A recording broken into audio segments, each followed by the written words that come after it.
दुनिया ने देखा ऑपरेशन सिंदूर। अगर इस टाइप का कुछ इंडिया और चाइना में होगा, कितना एसिमेट्री है हमारे में और उसमें। जोश, जज्बा और जुनून है। आखिरी दम तक लड़ेंगे, आखिरी कतरे खून तक हम लड़ेंगे लड़ाई। बट एक होता है ग्राउंड रियलिटी। लेजर वेपन्स भी हैं that can be fired from space. Is that true? China has these weapons. क्या कैपेबिलिटी होती है 6th जनरेशन एयरक्राफ्ट की? Why is it such a big deal? आपको लगता है उन्होंने न्यूक्लियर वेपन बना लिए हैं? Israel was smart. जिस दिन ये 3 न्यूक्लियर साइट्स पे हमले हुए, उसके अगले दिन इन न्यूक्लियर साइट्स के रास्ते तहस महस करके डिस्ट्रॉय कर दिया। How is China helping them exactly? China is helping them in terms of सारा अपग्रेड ये करके देंगे, बदले में आपने सिर्फ ऑयल देना है चाइना को। लड़ाई ही तेल की हो रही है। 5 सबसे कटिंग एज टेक्नोलॉजीज डिफेंस में कौन सी हैं दुनिया में आज? ये जो आज की तारीख के जो एयरक्राफ्ट्स हैं, ये विंटेज डिजाइन के माने जाएंगे। उसका साइज जो मेरा एक बाल का तिनका है, विच कैन पावर न्यूक्लियर रिएक्टर। ये एक एलियन आर्टिफैक्ट हो सकता है, ऐसा कुछ लोग बोलते हैं। Where are the aliens? एक टाइम आएगा सर जहाँ पे लोग आपा खोएंगे, एक दूसरे पे वेपन्स दागेंगे और वो न्यूक्लियर ही होंगे। आपको भी लगता है न्यूक्लियर वॉर होगा? क्यों नहीं होगा? कि आपका एक नियर डेथ एक्सपीरियंस हुआ है। 21 अप्रैल 2023 रात को 1 बजे। Welcome to another episode of the syllabus of life. मेरे आज के गेस्ट पे पिक्चरें बन रही हैं। In fact John Abraham is going to be playing him in a movie. I have heard a movie called Malakal. My guest is a war veteran, is a military veteran and इन्होंने defence technology में बहुत काम किया है। He also has opinions about UFOs and the possibility of alien life, which is a very interesting angle जो हमने अभी तक अच्छे से एक्सप्लोर नहीं करा है इस एपिसोड में, इस पॉडकास्ट में। Will talk about that, but we will also talk about what is going on in the world of defence tech, और जिस लेवल पे मिलिट्री टेक्नोलॉजी जा रही है वो क्या बताती है फ्यूचर के बारे में, वो क्या बताती है हमारी खुद की दुनिया के बारे में, and how it is going to change, because every technology that we now use always and almost always starts with the military and then it comes to civilian life. Without further ado, I will let you witness the podcast for yourself. This one is going to be amazing, very interesting and inspiring. Watch till the end and do not forget to subscribe.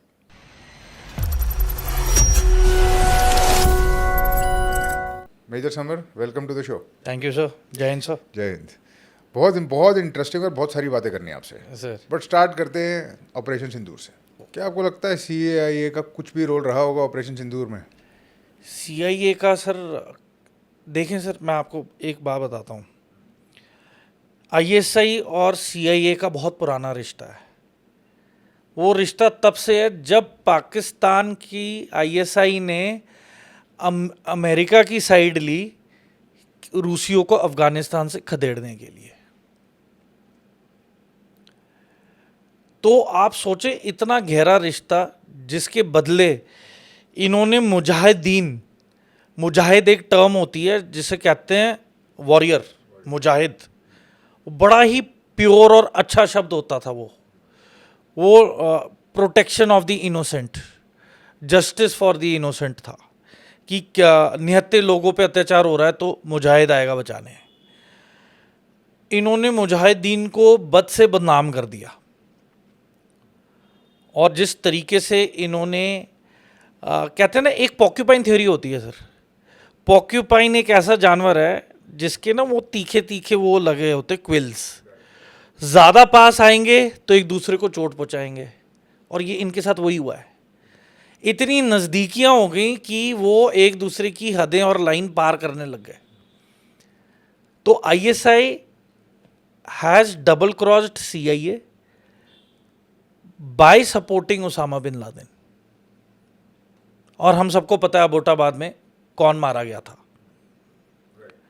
तो आप समझें कि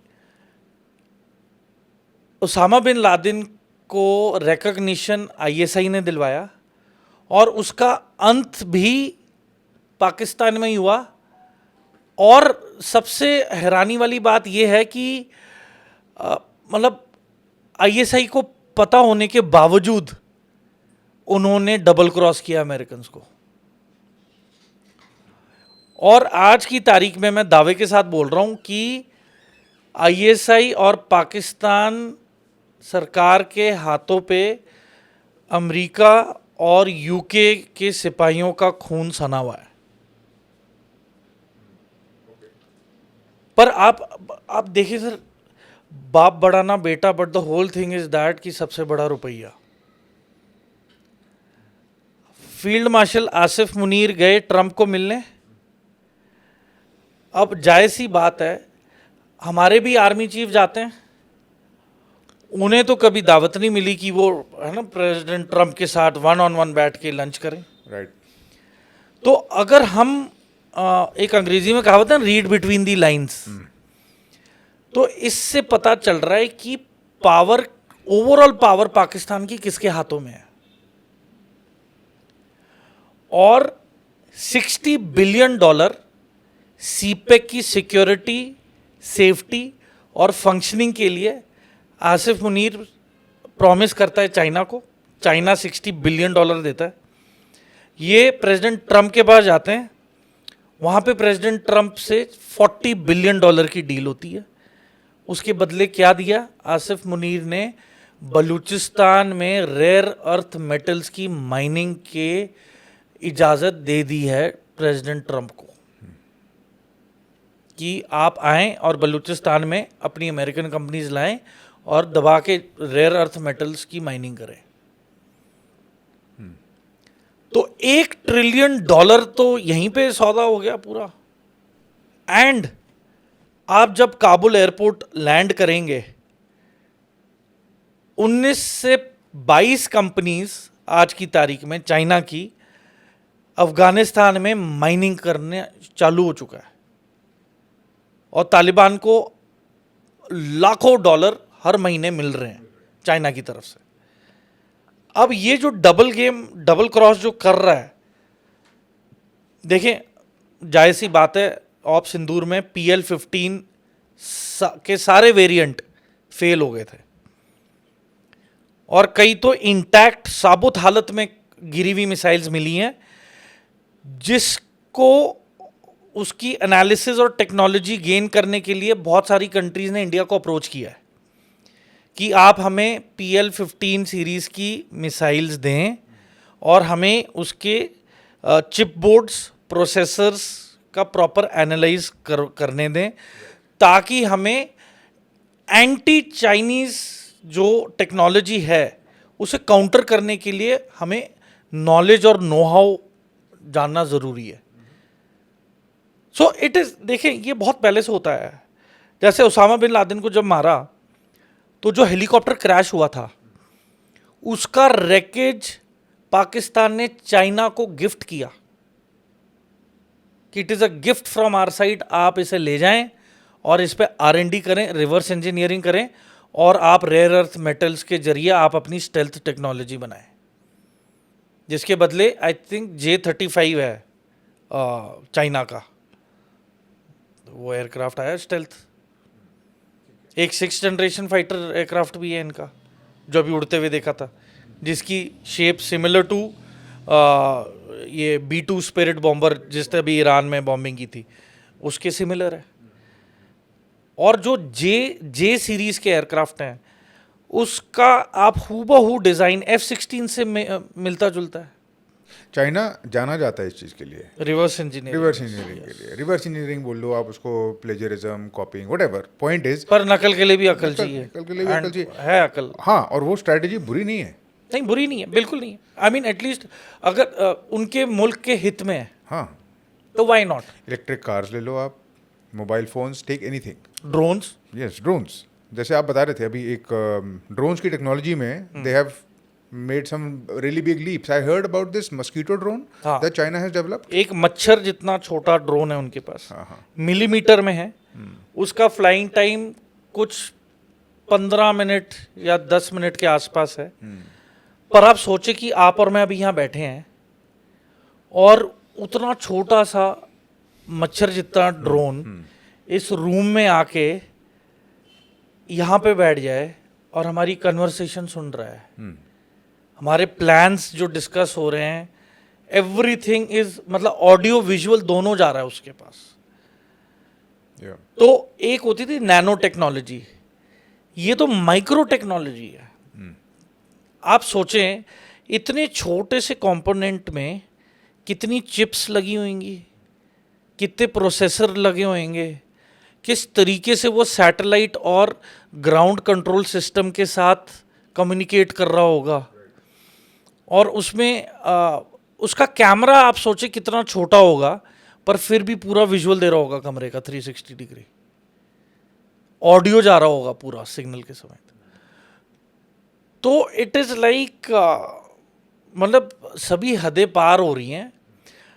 पर ये अब depend करता है कि ये technology is for the betterment of Mankind या मानवता के विपरीत जाएगी, ये समय डिसाइड करेगा। जैसे दुनिया ने देखा ऑपरेशन सिंदूर, फिर दुनिया ने देखा ईरान इजराइल, और मोर और less it was similar.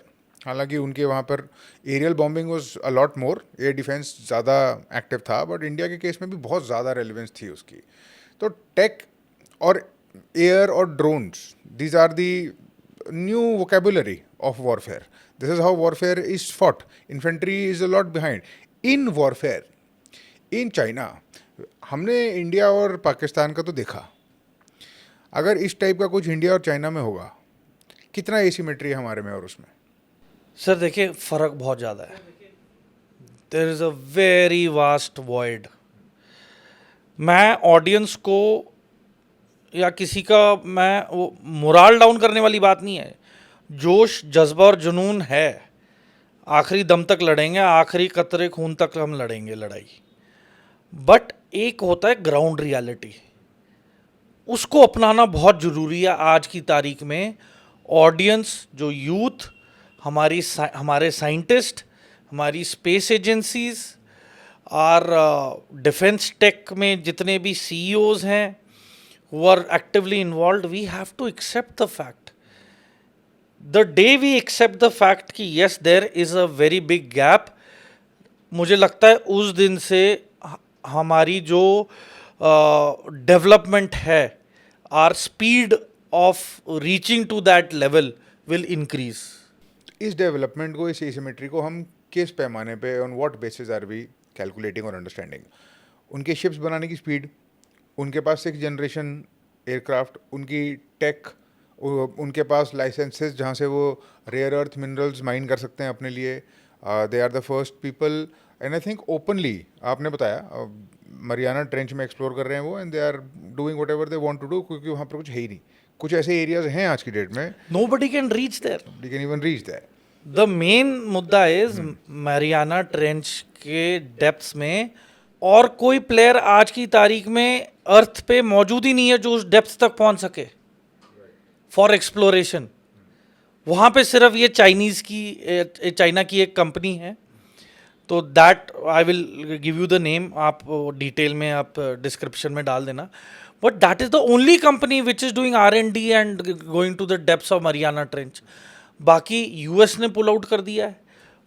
Other nations don't have the money and the technology for setting it up, priority नहीं है।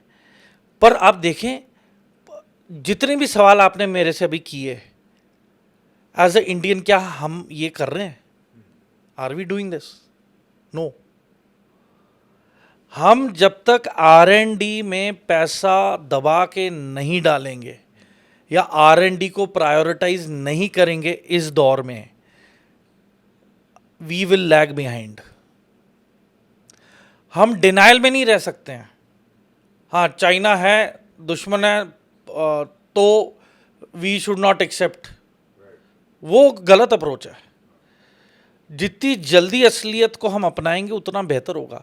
अरे आप उनके वेपन सिस्टम्स देखें, मैं ये नहीं बोल रहा उनके वेपन सिस्टम्स इफेक्टिव हैं, पर आप वैरायटी देखें।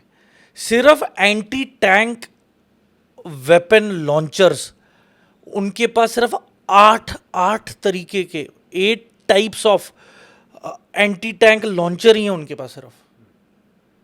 Okay, so 8 types of anti tank launcher. हाँ, अब हमारे पास कार्ल गुस्ताव है, उसके बाद हमारे पास क्या है फॉर एंटी टैंक? बट आप उनका देखें ना, they have 8 varieties of anti tanks. Okay, what else? For mountainous region में रिच टू रिच डिस्टेंस ज़्यादा होता है, राइट। तो उसके लिए उनके पास माउंटेन्स में एंटी टैंक आर्मर के लिए अलग से लॉन्चर है, डेजर्ट के लिए अलग से लॉन्चर है। जंगल्स में तो खैर लॉन्चर का डिपेंड्स ओनली ऑन मतलब कितना क्लियर है आपका field of view right between the target and your own self right जंगल का. बट आप देखें कि R&D तो की है ना उन्होंने. It is not time pass. Of course. And then आप इनके मून मिशंस देख लें. दे हैव वो अपना इंडिपेंडेंट इंटरनेशनल स्पेस स्टेशन बनाने जा रहे हैं विद रशिया. रोसमोसकॉस करके है इनका. तो रशियन स्पेस एजेंसी के साथ इन्होंने कोलैबोरेट किया कि हम अपना एक इंडिपेंडेंट इंटरनेशनल स्पेस स्टेशन बनाने वाले हैं. And they are doing it. जो हाँ जी. स्पेस की टेक है, जब कोई भी देश स्पेस में जाता है तो ऑब्वियसली स्पेस को वेपनाइज किया जा सकता है. It has been It weaponized. has been weaponized. Yes. We have not seen it in direct action yet, but सुनने में तो आता है कि लेजर वेपन्स भी हैं that can be fired from space. Yes, Is that true? It is true.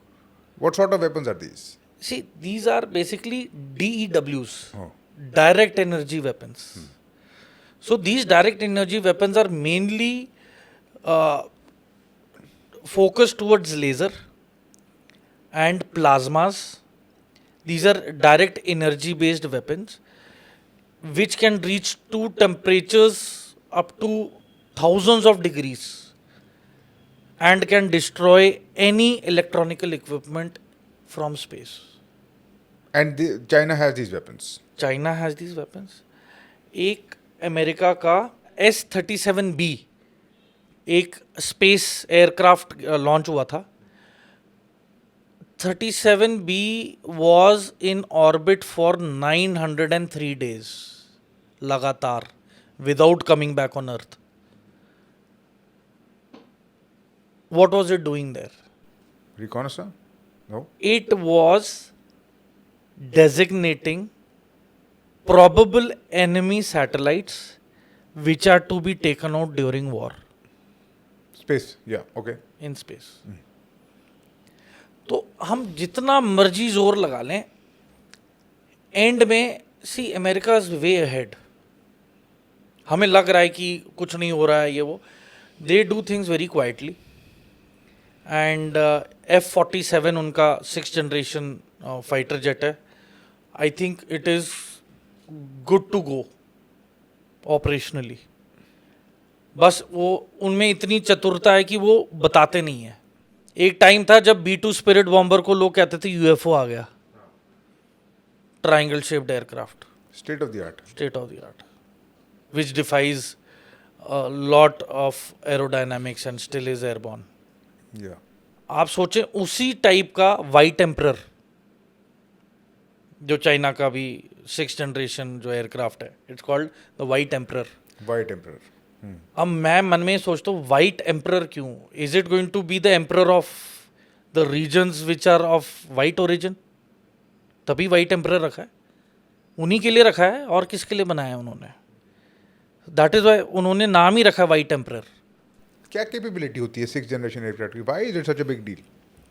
क्या करेगा ऐसा वो? सर पहली चीज़ तो जैसे F-35 है USA का, उसमें उसका जो एक्चुअल जो स्टेल्थ वाला मटेरियल है वो 417 kg का एक अलॉय का मिक्सचर है रेयर अर्थ मेटल्स का, जिससे उसके इलेक्ट्रॉनिक्स तैयार होते हैं. वो 417 किलो का जो रेयर अर्थ मेटल है वो ही पता नहीं कितने करोड़ों रुपए का उसकी लागत से बनता है. और इनमें ऐसी टेक्नोलॉजी है कि कोई भी हम रेडार से जो फ्रीक्वेंसीज भेजेंगे वो उसे हिट तो करेंगी, वापस नहीं आएंगी. So stealth बहुत एडवांस्ड है. It is of very advanced level. जो इजराइल ने ईरान पे रात को अटैक किया था in the recent months Yes. And अभी फ्यू वीक्स बैक, वो सारे रात को ही दे फ्लू. एंड ऐसा भी नहीं कि देवर फ्लाइंग, वो कहते हैं ना at the nap of the earth, बिल्कुल ज़मीन के नीचे नहीं थे वो, मतलब ज़मीन के बिल्कुल नज़दीक नहीं थे. वो बिल्कुल ही आराम से कंफर्टेबली वो एयरबॉर्न थे. They were not detected. 20-20 किलोमीटर, 15-15 किलोमीटर, they were above the ground level.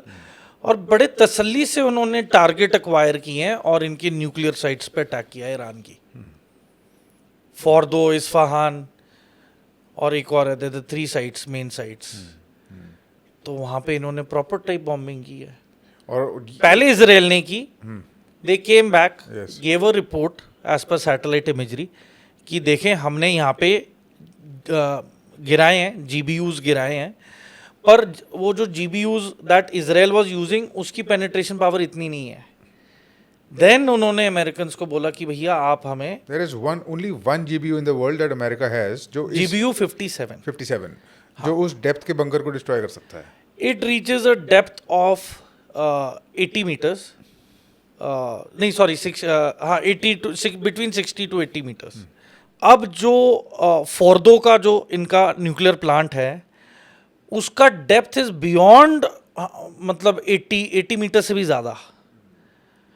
तो व्हाट अमेरिका डिड, अमेरिका के पास आज की तारीख में 20 B2 स्पिरिट बॉम्बर्स हैं। ये नॉर्थरॉप ग्रुप है, it's a company which is into stealth technology. इन्होंने बनाए थे 21, एक क्रैश कर गया था because of some malfunction, क्योंकि उनके माइक्रोचिप्स में मॉइस्चर आ गया था, उसका लॉगरिथम ऑफ मेंटेनिंग ऑल्टीट्यूड में डिफरेंस आया and that B2 bomber crashed. That is the only crash that is taken place in so many years. अब इनके पास 20 हैं, उन 20 में से they used 7 in this operation. And इन्होंने बैक टू बैक पहला जीबीयू गिराया, उसका angle of penetration was such that जो उसके साथ जो इमीडिएट फॉलो कर रहा था दैट जीबीयू 57 वाज रिलीज्ड, उससे छोड़ा गया कुछ 10 सेकंड के बाद। उसका एंगल ऑफ अटैक अलग था because it had to reach, क्योंकि 15 सेकंड में एक B2 बॉम्बर काफ़ी किलोमीटर कवर कर लेता है। तो उनको बॉम्ब ऐसे गिराने थे कि एक जीबीयू 57 गया, उसके कुछ ही सेकंड्स बाद, 3-4 सेकंड बाद इमीडिएटली दूसरा भी वहीं पे जाके गिरे। मुझे पता नहीं इस चीज़ पे बात हो रही नहीं हो रही, but it is so freakish. अभी रिसेंट एक मूवी आई थी top gun, the last Maverick। Top gun movie Maverick. Maverick में जो फाइनल मिशन है हाँ जी, एग्जैक्टली ऐसे ही फोर्दो टाइप की सिचुएशन में है, माउंटेन्स में है। हाँ जी, it is exactly where you know penetration बहुत है। उनको 2 बम गिराने होते हैं और वो भी पिन पॉइंट एक्यूरेसी के साथ, एक रास्ता बनाता है और दूसरा डेप्थ में जाके करता है। एग्जैक्टली उसी टाइप का, मुझे नहीं पता कि कोइंसिडेंस है क्या है, it could be, I don't know, but logically देखा जाए तो yes, but delivery system was a bomber, it was a bomber. बस फर्क इतना है। एंड जो GBU is guided bomb unit, so these are guided bombs by satellite, right.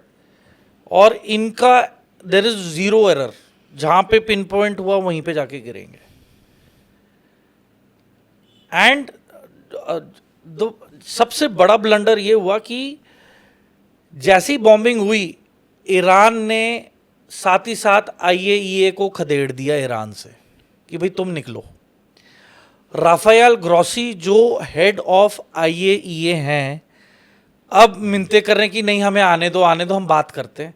USA भी बोल रहा है नहीं हम बैठ के अब बात करते हैं, अब हमला नहीं होगा। और उनकी इतनी मजाल कि उन्होंने US बेस पे बम गिराए ईरान ने। सर They देखें, did that. वो इन्फॉर्म किया गया था, बकायदा कतर को बताया गया था ऑन फोन कि we are dropping the missiles, पर we will not target human life, क्योंकि ईरान, देखें सर, ईरान को इजराइल के साथ लड़ना ज़्यादा आसान है than countering Iran versus USA। आप USS निमिट्स की बैटल फ्लीट की बात कर रहे हैं, आप USS जेरल्ड फोर्ड की बात कर रहे हैं। ये इनके एयरक्राफ्ट इनके एयरक्राफ्ट कैरियर्स हैं और इनकी जो बैटल ग्रुप है, मतलब एक तो एयरक्राफ्ट कैरियर है और जो बैटल ग्रुप होती है वो होती है to protect the aircraft, that aircraft carrier. Right. इसमें सबमरीन्स भी इंक्लूड है। Whereas let me tell you कि सबमरीन से भी मिसाइल्स लॉन्च हुई थी at different nuclear sites. And Iran ने शुरुआत में ये गलती कर दी कि हमारा तो नुकसान ही नहीं हुआ। अब बिल्कुल ऑपोजिट रेटोरिक हो गया कि यार बहुत नुकसान हो गया है, नहीं बट इन अ वे कि to keep everybody off guard कि भाई हमारा तो सब कुछ खत्म हो गया है, we have nothing left. But it is very hard to believe क्योंकि everybody could see it coming. नहीं, कुछ नुकसान नहीं हुआ है. हाँ. लेट मी टेल यू, उनके न्यूक्लियर क्या उन्होंने आपको लगता है उन्होंने न्यूक्लियर वेपन बना लिए हैं? उन्होंने फैसिलिटीज को चुना ही एज पर American and British war inventory को लेके कि भैया इन्होंने बम गिराना ही गिराना है. इनके वेपन आर्सेनल की स्टडी और रिसर्च करके हम तो पहाड़ के अंदर ही अपनी फैसिलिटी बनाएंगे और वो भी इतनी डेप्थ से ज़्यादा. तो they have done their homework. Israel was smart कि जिस दिन ये 3 न्यूक्लियर साइट्स पे हमले हुए उसके अगले दिन इन न्यूक्लियर साइट्स के रास्ते जाने वाली सड़कों को उसने तहस महस करके डिस्ट्रॉय कर दिया. वो प्रैक्टिकल है बट आपको लगता है कि कि कुछ अंदर भी ना जाए, कुछ अंदर से बाहर भी ना जाए. हाँ कोई बट ऑब्जेक्टिव मीट नहीं हुआ होगा इनका. नहीं, इट इज़ वेरी अनलाइकली क्योंकि जो इनिशियल बॉम्बिंग हुई थी इजराइल की तरफ से, it had bombed with their fighter jets इनकी न्यूक्लियर साइट्स. उस पे इनके बॉम्ब्स इफेक्टिव नहीं थे. उसी दौरान इन्होंने अपने सेंट्रीफ्यूजेस निकाल के इन्होंने सीक्रेट लोकेशंस पे लेके गए हैं. एंड आज की तारीख में IAEA का दावा है कि 400 kg का 60 to 80% एनरिच्ड यूरेनियम का कोई लेखा जोखा नहीं है.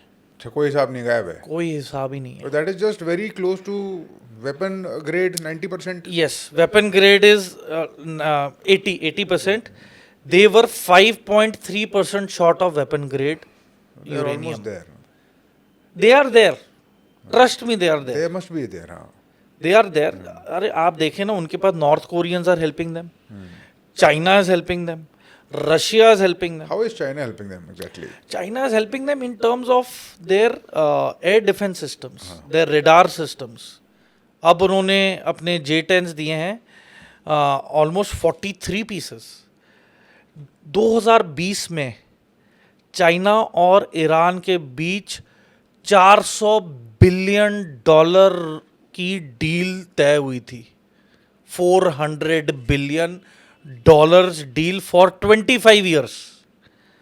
सो 2020 से आप 25 साल ऐड कर दो, 2045 तक चाइना ने डील साइन की थी ईरान के साथ कि आपकी पूरी मिलिट्री, आपका पूरा एयर डिफेंस सिस्टम से लेके ड्रोन टेक्नोलॉजी सारा अपग्रेड ये करके देंगे, बदले में आपने सिर्फ ऑयल देना है चाइना को.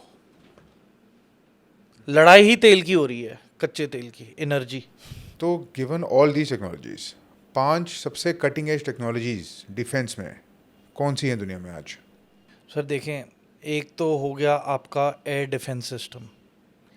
जैसे इजराइल में हमने देखा है एरो है, डेविड स्लिंग है, और फिर एक MIRV है, that is multiple independent re entry vehicle. अब ये क्या होता है कि आपने एक बड़ी मिसाइल लॉन्च कर दी, intercontinental ballistic missile. Basically वो ICBM और जो स्पेस के रॉकेट हैं इनकी टेक्नोलॉजी ऑलमोस्ट सिमिलर है. क्योंकि देखें ICBM भी एक्सोस्फीयर में जाती है, आउटर मोस्ट लेयर, वहाँ पे वो एयर रेजिस्टेंस 0 है. सबसे ज़्यादा स्पीड वो वहाँ पे डिस्टेंस कवर करके फिर वो अपने टारगेट पे इंक्लाइन पोजीशन पे टारगेट एक्वायर करता है. ये फिर एक सर्टन हाइट होती है जहाँ पे ये मिसाइल का जो भारी खाका है वो खुल जाता है, डिस्कार्ड हो जाता है. और एक बार वो डिस्कार्ड हो जाए भारी इलाका, उसके बाद फिर जो उसके अंदर जो 10 अलग टाइप की मिसाइल्स हैं वो इंडिपेंडेंटली डिप्लॉय हो जाती हैं. मतलब मिसाइल एक लॉन्चिंग प्लेटफॉर्म है ये 10 वॉरहेड का. अब ये जो 10 मिसाइल हैं, इन 10 मिसाइल के अंदर आप समझ ले 3 डमी हो सकती हैं, डिकॉय है, डिकॉय एयर डिफेंस को ओवरवेलम करने के हाँ, लिए. और फिर आपकी जो 4 हैं, वो 4 मिसाइल्स आप लगभग समझ लें कि वो इक्विप्ड हैं डैमेज करने के लिए, प्रॉपर कोलैटरल डैमेज के लिए. और जो आखिरी में 3 है उनमें से वो तीनों की तीनों न्यूक्लियर टिप्ड भी हो सकती हैं। तो आप सोचें कि इतनी कार्रवाई के लिए मुश्किल से दुश्मन को 30 से 40 सेकंड का टाइम मिलता होगा पता लगाने के लिए कि हो क्या रहा है, आ क्या रहा है। और जो 30वां सेकंड शुरू होता है वहां से वो अलग अलग डिस्पैच हो जाती हैं अपने अपने टारगेट्स पे इंडिपेंडेंटली। तभी कहते हैं ना MIRV, multiple independent re entry vehicle जो होता है ICBM, तो वो इंडिपेंडेंटली अपने अपने टारगेट्स को हिट कर देती हैं और कोई रिएक्शन टाइम नहीं होता। और जो खुर्रम शहर जो मिसाइल है ईरान की, ये इकलौती मिसाइल है जिसके पास टेक्नोलॉजी है कि इंटरसेप्टर को भी डॉज करके टारगेट पे हिट करना। Speaking of this tech versus tech in defence, पूरा का पूरा लैंडस्केप ही चेंज हो रहा है। आपने मुझे बताया कि एक बहुत इंटरेस्टिंग इनोवेशन हुआ है जिसके बारे में लोगों को ज़्यादा पता नहीं है। एक फ्यूल सेल डिज़ाइन किया है साउथ कोरिया ने, ऐसा फ्यूल सेल जिसको अगर डिप्लॉय कर दो तो कोई ड्रोन 9,000 माइल 14,500 किलोमीटर बिना रुके उड़ सकता है। Is that correct? It is true, सही है, सच है ये बात। बेसिकली देखें रवि सर, दुनिया में किस चीज़ की लड़ाई हो रही है? तेल को लेके, सोर्स ऑफ एनर्जी। अब basically Korea is specialising in drone tech with fuel cells. क्योंकि देखें आप शाहिद 136 देख लें, उसमें लिक्विड फ्यूल डलता है। फिर 90% of the drones battery based हैं। तो बैटरी बेस्ड में भी लिमिटेशंस हैं। ये ज़्यादा लंबा रेंज भेजना है तो बैटरी का वेट भी ज़्यादा होगा। बट फ्यूल सेल हल्का होता है। फ्यूल सेल में एक ही इशू है, उसे storage has to be in a cold place 24/7। This hydrogen drone अगर ये इतना चलो करता है, if it is able to, it can be used as a weapon. उसमें आप वेपन लगाओ भी नहीं, फ्यूल सेल के साथ आप वैसे ही कहीं सी मतलब फैसिलिटी पे उसे क्रैश कर दो, वो फ्यूल सेल का ही विस्फोट इतना ज़बरदस्त होगा कि उसका वैसे ही डैमेज बहुत ज़्यादा होने वाला है। ठीक है, but it is a expensive source of energy fuel cell. But it is sustainable. हाँ, इट इज़ सस्टेनेबल। ओके, खर्चा उसके स्टोरेज में ज़्यादा है ठीक है। And it is the future. कल जब एविएशन फ्यूल और इन सब में कमी आने लगेगी, देन मैं आपको बता रहा हूँ वो दिन आएगा जब ये जो आज की तारीख के जो एयरक्राफ्ट्स हैं ये विंटेज डिज़ाइन के माने जाएंगे और ड्रोन के डिज़ाइन के एयरक्राफ्ट्स और एयरबसेस बनेंगी with big rotors, with no noise. They will be operated with fuel cells और एक टाइम पे ये 10-10 हज़ार kilometre in one go without any stoppage और रिफ्यूल अपना डेस्टिनेशन पे पहुंचेंगे। Will drop you off, fuel cells change होंगे, पायलट्स का सेट चेंज होगा, क्रू चेंज होगा and the same aircraft, the same drone aircraft is again airborne with passengers to be dropped again 10,000 और 15,000 kilometres away. तो ये future है, this is the future. अभी तभी तो मैं आपको बता रहा हूँ कि यहाँ पे बहुत ज़बरदस्त जंग लगने वाली है फॉर रिसोर्सेज। पानी के लिए भी लड़ाई नहीं होगी, रिसोर्सेज को लेकर लड़ाई होने वाली है। Be it oil, be it rare earth material, metals. क्योंकि मैं आपको बताता हूँ ये अचानक से इसकी रिक्वायरमेंट कहाँ से आई है। पहली चीज़ तो चाइना ने अपना जो मून मिशन किया इन्होंने, वहाँ से ये एक हीलियम-3 करके ट्रिटियम को लेके आए। उसका साइज एक स्ट्रैंड ऑफ माय हेयर, जो मेरा एक बाल का तिनका है, उतने साइज का लेके आए हैं, which can power a nuclear reactor to some extent. इतनी पावर है उसमें, दैट वन स्मॉल अमाउंट। और ये अब चाइना इस रेस में लग गया है कि मून जल्दी से जल्दी जाए। अब मून में क्या है ना, वहाँ पे 10 साइट्स चाइना ने वहाँ पे ईयर मार्क की है कि 10 लोकेशंस हैं जहाँ पे चाइना अपना लैंडिंग करना चाहता है। अब ये बहुत इंटरेस्टिंग सेगमेंट है हमारी कॉन्वर्सेशन का। We are talking about the dark side of the moon. वहाँ पर क्या सीक्रेट ऑपरेशन चल रहे हैं लोगों के? आपने बताया कि कोई ब्लू घोस्ट करके ऑपरेशन भी लॉन्च हुआ है अभी। ये कल रात को स्पेस एक्स ने लॉन्च किया था ये, और स्पेस एक्स और एक और कंपनी है फायरफ्लाई, इन दोनों कंपनीज ने मिलके एक बेसिकली मून मिशन का नाम दिया है ब्लू घोस्ट। इस एक मिशन में वहाँ पे 2 लूनर लैंडिंग्स वाले इक्विपमेंट ये भेज रहे हैं। एंड चाइना ने 10 ऐसी साइट्स हैं जो शॉर्टलिस्ट की हैं, जो कि सैटेलाइट इमेजरी में बताया जा रहा है कि ये 10 एंट्रियां मून के अंदर की जो कोर है वहाँ की एंट्री है, अंडरग्राउंड मून के अंदर के अंडरग्राउंड टनल्स, जो कि many billions of years ago वो बेसिकली एक्टिव लावा वोल्केनो थे, वोल्केनो टनल वो फ्लो होते थे वहाँ अंडरग्राउंड। ओवर द इयर्स जैसी वो वोल्केनिक एक्टिविटी खत्म हो गई, बंद हो गई, अब वो पूरा सॉलिड मटेरियल मैस बन चुके हैं। And it is similar to some underground tunnel in California या some place on earth, it is there. वो कम से कम 60 से 65 किलोमीटर लंबा है अंडरग्राउंड। तो जो वोल्केनिक एक्टिविटी थी, जब ओवर द इयर्स अंडरग्राउंड जब बिल्कुल जम जाती है तो एक वो हॉलो अंडरग्राउंड स्पेसेस बन जाती हैं। तो बेसिकली इलॉन मस्क क्या चाहता है? वो चाहता है कि उसे ओवरहेड प्रोटेक्शन भी मिल जाए और ऐसी कोई जगह मिल जाए जहां पे वो एक सिटी बसा ले which is air tight in something like a vacuum with oxygen inside, which is cut off from the atmosphere, मतलब वैक्यूम ऑफ द मून। तो एक इंटरनल एक स्पेस सिटी बनाने के चक्कर में है। उसके लिए चाइना ने फोटोग्राफ किए हैं 10 लैंडिंग साइट्स, और बाय 2030 चाइना ने टारगेट बना लिया है कि by 2030 they will send Chinese and Russian astronauts and cosmonauts वहाँ पे परमानेंट बसने के लिए, to set up a base station on the moon. ये वो वाला मिशन नहीं भेज रहे हैं कि वो जाएंगे और वहाँ पे रिसर्च और मटेरियल इकट्ठा करके वापस आ जाएंगे, नहीं। They are preparing, Russia and China are preparing in by 2030 back to back.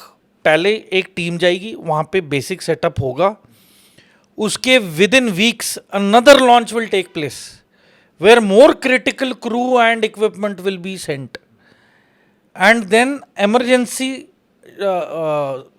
spacecrafts will also be ready as backup कि in case evacuate करना पड़ा तो so basically they are going to make everything A to Z and then launch this mission by 2030। ठीक है। ऐसे नहीं कि Sunita Williams 1-1.5 साल से स्पेस में अटकी हुई है, स्पेस एक्स लगा हुआ है बनाने में कैप्सूल, कि भाई जब तैयार होएगी तब भेजेंगे फिर लेके आएंगे। नो, इस बार रशिया और चाइना तैयारी के साथ जा रहे हैं कि भाई जाएंगे तो पक्के तौर पे जा रहे हैं अब सेट करने। Why? To get these rare earth metals, क्योंकि न्यूक्लियर रिएक्टर्स को एनर्जी प्रोवाइड करेगा helium 3 which is in abundance on the moon. तो एक तो ये लेवल हो गया इंटरस्टेलर स्पेस। अब जहाँ तक स्पेस की बात आती है, मैं आपको एक बहुत ही इंटरेस्टिंग और दिलचस्प चीज़ बताने वाला हूँ। अभी मार्च 2025 में कोलंबिया में एक शहर में एक मेटल की स्टील बॉल आके गिरी थी। अब ये जो स्फेरिकल बॉल्स जो कहते हैं, इसे अब एक टाइम पे इसकी साइटिंग्स 1960-70s में बहुत ज़्यादा होती थी। लोगों ने ड्राइंग्स भी बना के दी, डिस्क्रिप्शंस भी दिए कि ये एक अनआइडेंटिफाइड फ्लाइंग ऑब्जेक्ट है, UFO which is like a spherical ball. फिर लोगों ने at one point of time इसका नाम चेंज कर दिया to UAPs, unidentified aerial phenomenon. Right. फिर यूएसए के फाइटर पायलट्स ने इसी यूएफए को ट्रैक करते हुए अपने फाइटर एयरक्राफ्ट में वीडियोस ऑफिशियली रिलीज की एंड माना कि yes there is extraterrestrial और अनआइडेंटिफाइड एरियल फिनोमेना या यूएफओ का एग्जिस्टेंस है। Exactly 1 year ago Imphal airport के ऊपर यूएफओ 2 घंटे तक दिखा, पूरी पब्लिक को दिखा, पब्लिक ने वीडियो रिकॉर्डिंग भी की और जैसी रफायल जेट्स को स्क्रैम्बल किया उसका पीछा करने के लिए इट जस्ट वैनिश्ड एंड कहते हैं कि it was a shining bright dot. तो ये जो अब ये जो स्फेरिकल बॉल है इसका नाम दिया गया Buga sphere. The Buga sphere. The Buga sphere, BUGA, Buga sphere. कहा जाता है कि ये जो अभी मार्च 2025 में जो गिरा है ये एक हाई टेंशन इलेक्ट्रिकल वायर के साथ गलती से हिट हुआ और इसकी जो मूवमेंट्स थी इरेटिक होके ये धीरे से स्लोली नीचे लैंड कर गया। हाउएवर लोगों ने जो वीडियो बना रहे थे देखा कि वो मतलब काफ़ी मुशक्कत कर रहा था एयरबोर्न रहने के लिए, पर नहीं हो पाया, एंड में वो लैंड ही किया। उसके बाद 2 बंदे गए उसी डायरेक्शन में जो ये वीडियो बना रहे थे इसकी, उन्होंने 8 मिनट की एक वीडियो बनाई जिसमें ये बूगा स्फीयर को रिकवर कर रहे हैं। और जब ये गए वहाँ पे तो आसपास का इलाका हरा भरा था, जंगल नुमा इलाका था। इन्होंने स्फीयर को उठाया, वो स्फीयर सिर्फ 2 kg का था, मतलब उससे दिख रहा था कार में बड़ा, पर उसने जैसे दोनों हाथ से उठाया फिर उसने एक हाथ पे ऐसे उठाया तो जो बंदा रिकॉर्ड कर रहा था वो बोल रहा है कि क्या ये इतना हल्का है कि एक हाथ में उठा लिया? कहता हाँ। कहता इसका तो ये शेप ऐसा है, साइज ऐसा है। फिर ये जब अब ये पहली बार है इन प्रेजेंट टाइम्स कि कुछ यूएफओ से रिलेटेड टेक्नोलॉजी और इक्विपमेंट सिविलियंस के हाथ लगा है and civilians have refuse to give it to the military और एनीबडी एल्स। एक इनकी एक यूनिवर्सिटी है, it is called National Autonomous University of Mexico. वो कहते हैं कि the Buga sphere ball comprises of silicon dioxide, dopant, aluminium, titanium and stainless steel. However जिस तरीके से इसकी वेल्डिंग या की गई है, इस पूरी स्फेरिकल बॉल में कोई चीज जॉइंट है ही नहीं। तो इस टाइप की टेक्नोलॉजी, इस टाइप की मेटलर्जी, इस टाइप की वेल्डिंग टेक्नोलॉजी इस दुनिया में नहीं है आज की तारीख में। अगर मैंने कोई चीज़ बनानी है मैं उसके या तो 2 हिस्से बनाऊंगा या फिर उसका 3/4 हिस्सा तैयार करके जो 1/4 हिस्सा है वो लास्ट में उसका वेल्डिंग करूंगा। ठीक है। बट ये जो बूगा स्फीयर है इसमें कोई जॉइंट्स है ही नहीं। ये एक एलियन आर्टिफैक्ट हो सकता है, ऐसा कुछ लोग बोलते हैं। अब मैं बताता हूँ ये जो थियोरी है।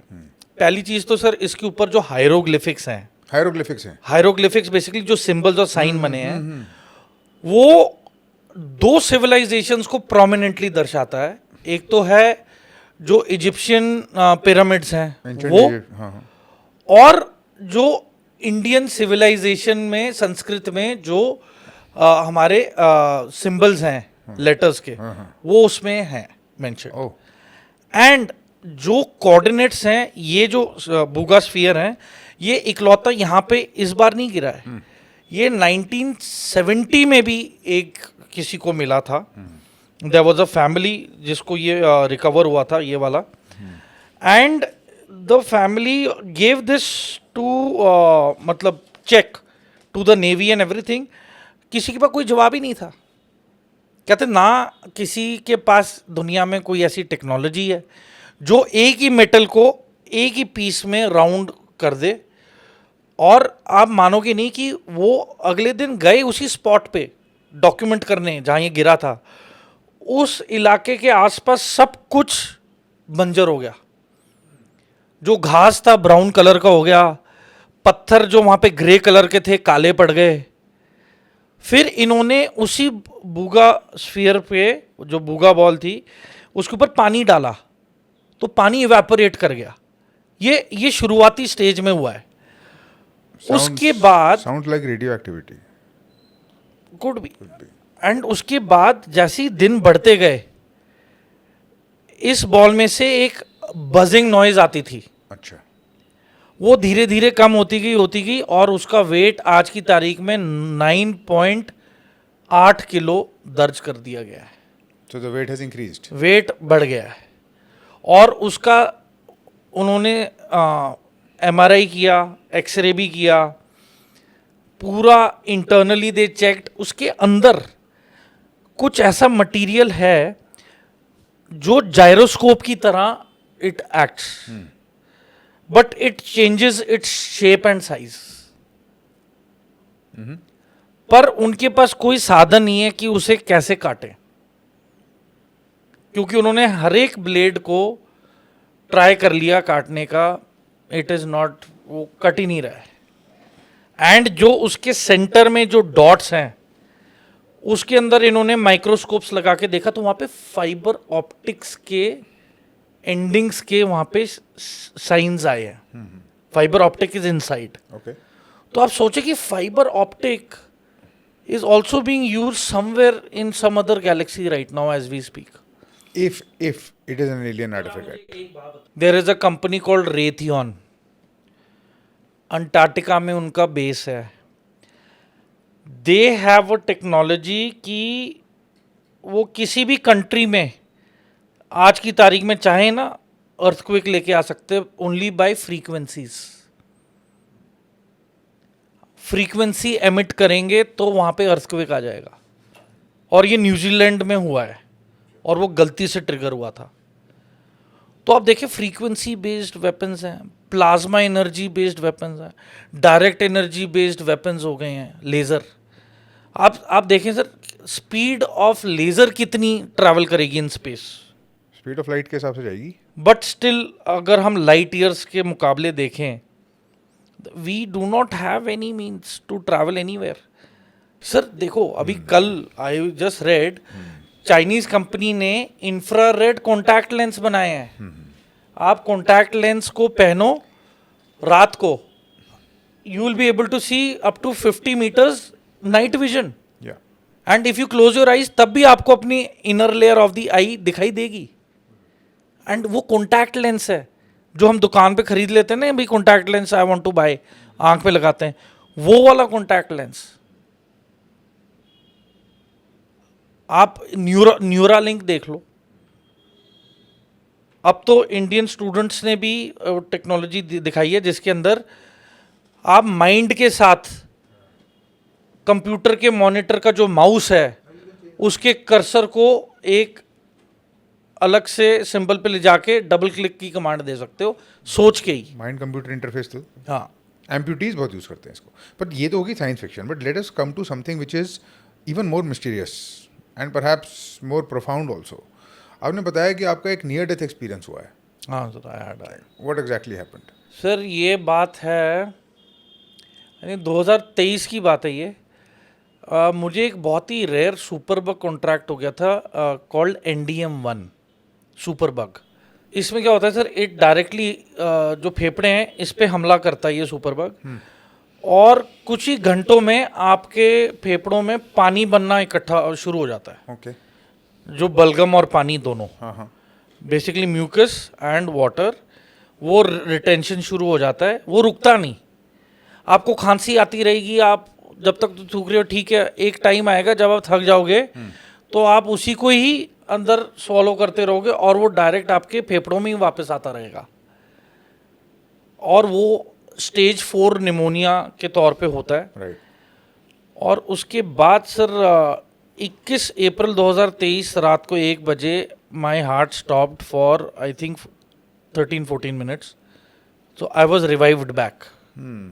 It was share luck. मुझे तो खैर होश ही नहीं था। इनफैक्ट जो लास्ट कॉल थी वो मेरी जॉन इब्राहिम के साथ ही हुई थी, जब जॉन हैड सेड कि मैं डायरेक्टर और राइटर को भेज रहा हूँ आपके पास मालाकाल मूवी का स्क्रिप्ट के लिए। तो मैंने तब बताया था कि मैं अभी इमरजेंसी वार्ड में हूँ। तो उन्होंने पूछा मेरे से क्या हो गया, मैं कहा मैं खुद नहीं जानता क्या हुआ है। और अगली बात मेरी उनके साथ हुई दिसंबर में। फिर मतलब But मैं do you remember anything? Sir देखें, पहले तो मैं मेरे पे बहुत टेस्ट हुए after I was revived everything, extensive test हुए। Right. एंड जो कॉम्बिनेशन ऑफ मेडिसिन थी that coincidentally started working after this experience, this whatever But I you were went revived with through. electroconvulsive therapy. Yes, yes. Okay. Your I- your heart had to be shocked into working again. Working again, though I was on ventilator. You were on with the ventilator. So thankfully I had no brain damage. No brain damage. No paralysis because oxygen was being Given. delivered. Any experience you remember? Any memory? Sir I think जो सबसे peaceful feeling होती है ना जिंदगी में, कि आपको अपने शरीर का वजन तक नहीं फील होता, मतलब आप हवा में बस फ्लोट कर रहे हैं। How is it different from sleeping? You were in full consciousness, आपको सब दिख रहा है आसपास। Oh, हाँ you can see everything, हाँ। even when your eyes are closed. Now I really wouldn't know whether my eyes were closed also. It was like that. But you have memories of the room.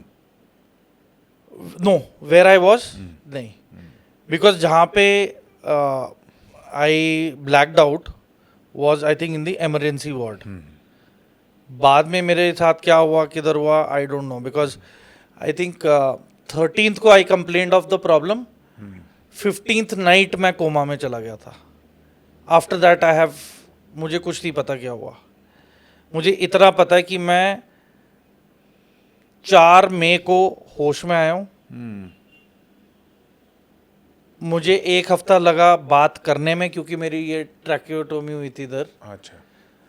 तो हर जगह ही pipes थी, bladder में, यहाँ इधर, mouth, knows, ये मेरे हाथ, ये जो आप निशान देख रहे हो ये वाले, it is all because of the, and I was being regularly being administered morphine with government permission. Yes, yes. Maybe that was the reason of the bliss, because of course it kills pain, extreme. I don't know, मुझे तो पता ही नहीं। Yeah. How would I know? It is just that when after I came around, I read that report of my overall case is where it was a eye opener for me कि ये क्या हो गया मेरे साथ।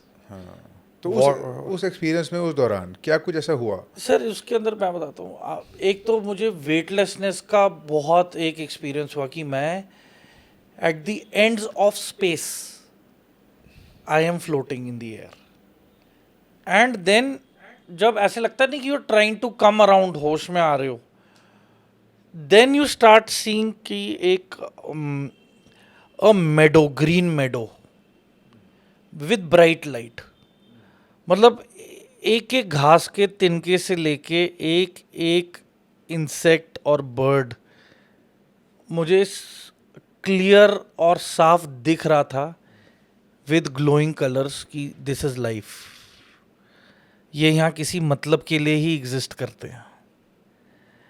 And far far ground में दूर दराज मुझे I saw very big crowds of people. वहाँ पे I noticed one thing, nobody speaks.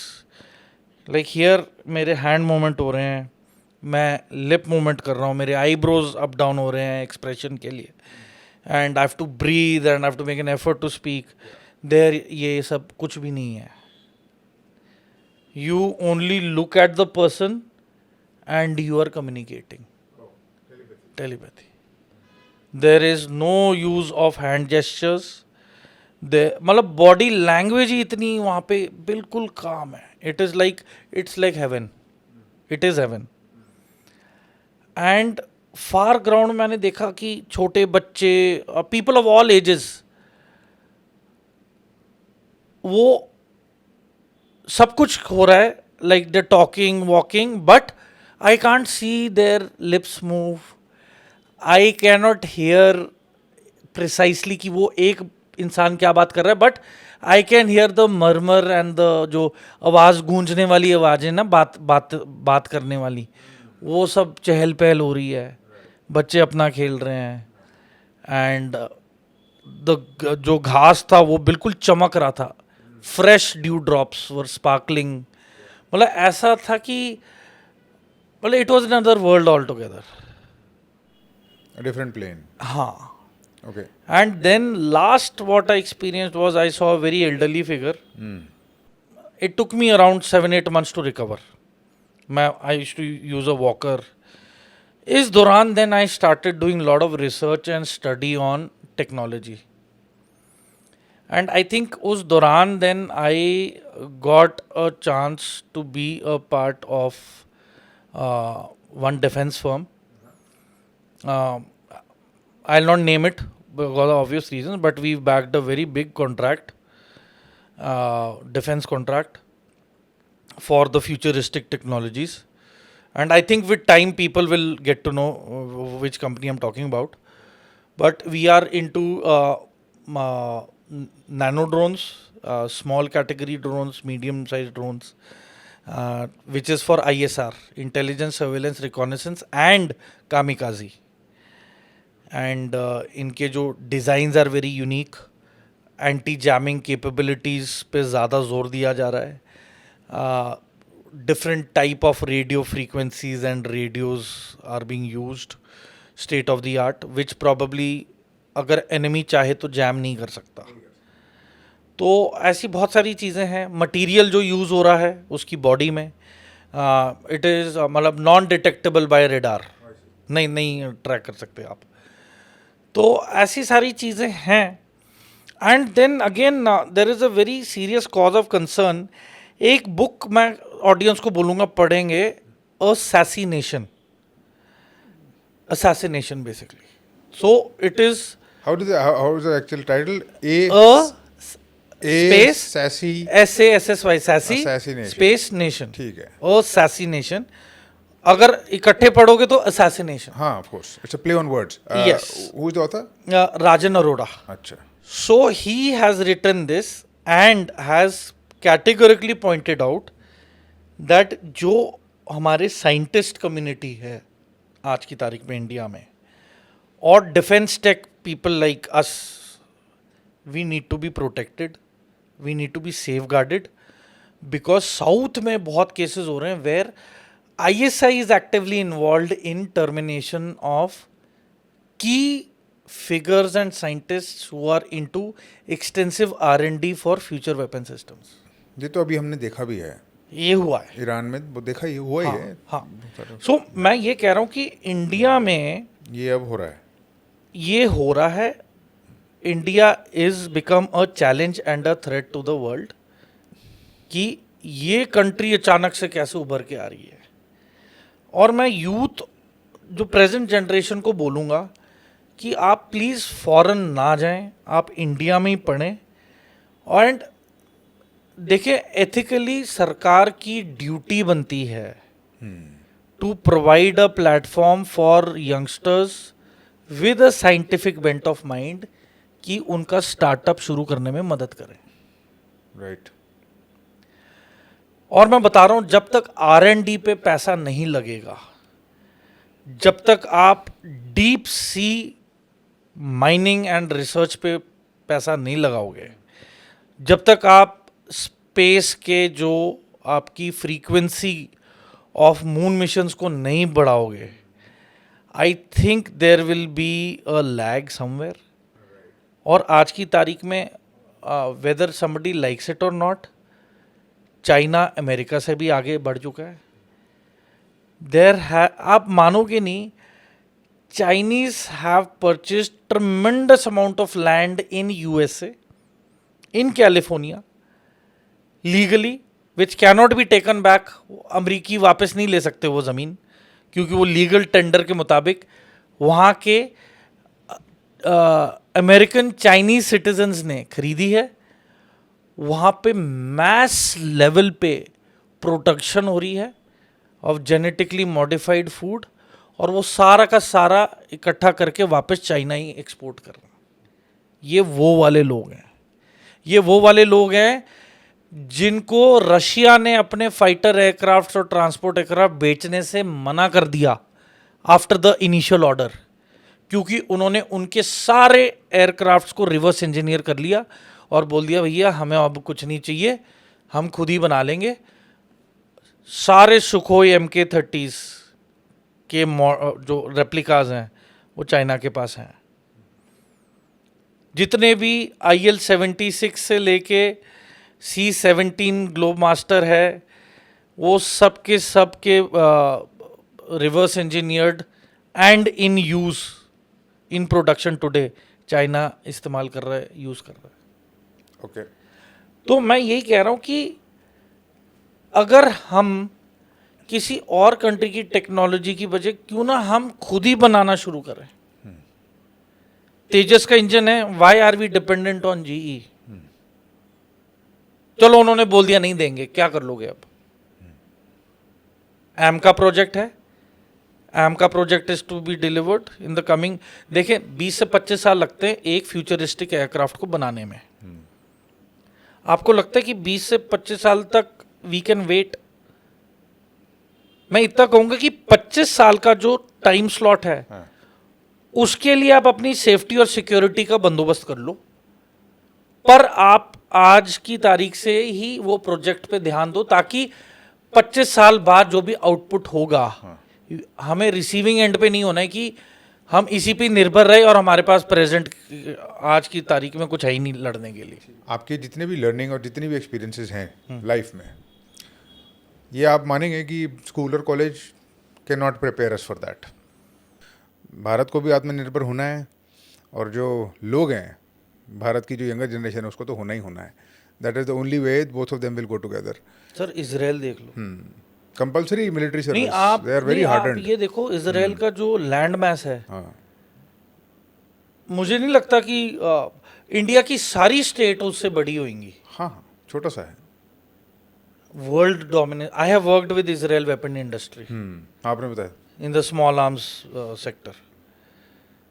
They are cutting edge. अरे सर कटिंग एज, वो सब असेंबलीज की मशीन्स जिस माइंडसेट के साथ बनी हैं, छोटे छोटे स्प्रिंग्स होते हैं ना, वो नट पे चढ़ाने होते हैं, रिवेटिंग करनी होती है, difficult task which you can not do it with hand, उसके उन्होंने छोटी छोटी मशीन्स बनाई हुई हैं।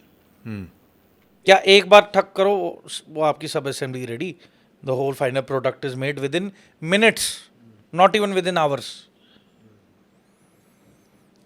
तो मैं वही बोल रहा हूँ कि if a country like Israel can shape the future of the world, मुझे नहीं लगता कि इंडिया के पास आर्टिफिशियल इंटेलिजेंस से रिलेटेड कोई भी माइंडसेट की कमी है। We have everything right there. कहते हैं ना डिश, फाइनल डिश बनाने के लिए इंग्रेडिएंट टेबल पे रखा हुआ है। मैं बस ये रिक्वेस्ट करूंगा गवर्नमेंट को टू गिव इट इट्स 101%, ताकि ये इंग्रेडिएंट को ऐसा इकट्ठा करके एक ऑर्गेनाइजेशन बनाए जिसमें कि कल की तारीख में दुश्मन थरथराने लग जाए कि भैया ये इंडियन टेकी है ना, इससे एक कमांड एंटर की देनी है ना, मेरी सैटेलाइट काम करना बंद कर जाएगी। ठीक बात है। This is what we want, this is what we need, this we have. It is just a matter of time that we will implement it. Sir फौज में ये FPV प्लेटून्स आ रही हैं। Agniveer is a very positive concept. आज की तारीख में आप ड्रोन कीपैड ऑपरेटर, जो मोबाइल के कीपैड ऑपरेटर हैं या जो टच स्क्रीन नहीं ऑपरेट करना जानते, वो लोग इरेलीवेंट हो चुके हैं in terms of technology. You have to upgrade. और ये अग्निवीर एक बून है, एक अपॉर्चुनिटी आई है जिसमें कि जो यूथ है Agniveer for the armed forces को पता है ये ड्रोन्स कैसे ऑपरेट करने हैं टैक्टिकली और कहाँ पे ये एम्प्लॉय करके एनिमी को कहाँ नष्टो नाबूद करना है। तो जो लोग वो रैंट कर रहे हैं ना, Agniveer is a failed project, Agniveer is not good, ये वो, मैं कहता हूँ कि it is time for the youth and us to contribute to the nation. Contribution से पहले ही माँ बाप और रिश्तेदार बैठ जाते हैं, हाँ भैया तनख्वाह कितनी है, चलो ठीक है इतनी है, गुजारा हो जाएगा, अच्छा पेंशन मिल रही है नहीं, भैया पहले ये तो पता कर लो कि उसकी एफिशिएंसी और आउटपुट कितना है for the efficiency of the nation. क्या आप are you worthy of your salt that you are eating? आपको काबिल बनना पड़ेगा। अगर इंडिया को सुपर पावर बनाना है तो आपको खुद को काबिल बनाना पड़ेगा। मतलब आप हर एक टोल टैक्स पे कितना गुटखा थूक लोगे? Thank you, Major, thank you sir. for all the conversation and for also sharing your vision. And what I liked most, I think, about this conversation is we went in a number of directions. हमने सिर्फ defence की बात नहीं करी, हम combat के beyond गए। We spoke about UFOs, और आपने अपने एक्सपीरियंस से बताया, क्योंकि आप ड्रोन टेक्नोलॉजी के साथ बहुत क्लोजली एसोसिएटेड हो, कि क्या क्या चल रहा है इसमें। It was good to bring that out, and mostly I remain very skeptical of anything that does not have hard scientific evidence, but I'll admit that it was interesting. I will back it with the Yes, please do share. hard I mean, evidence. the audience might want to. Yes, might want we to, need to share. Only need to know basis वाला I will share कि ये है, this we must tell the audience. Yes, that was ये and ज़रूरी that was है, very sir. interesting. And हाँ then ji, we sir. also spoke about your near-death experience. Sure, sir. But we went beyond, and then we spoke about the generation, what we are seeing in this generation, how it is evolving, how it needs to evolve. Sure. So, but उसके बाद we also circled back to the country. Yes. Back to the country, back to Atmanirbhar, back to defense. And it was a very comprehensive, overall, I think a very enlightening, very interesting conversation. Very futuristic also. Not आपको harboring. नींद तभी आएगी जब आपका घर का get secure होगा। I can sum it up in that way. Right, right. Noted and amen to that. Thank you, Major Samar. Sir. जय Hind sir. Jai Hind. Jai Hind.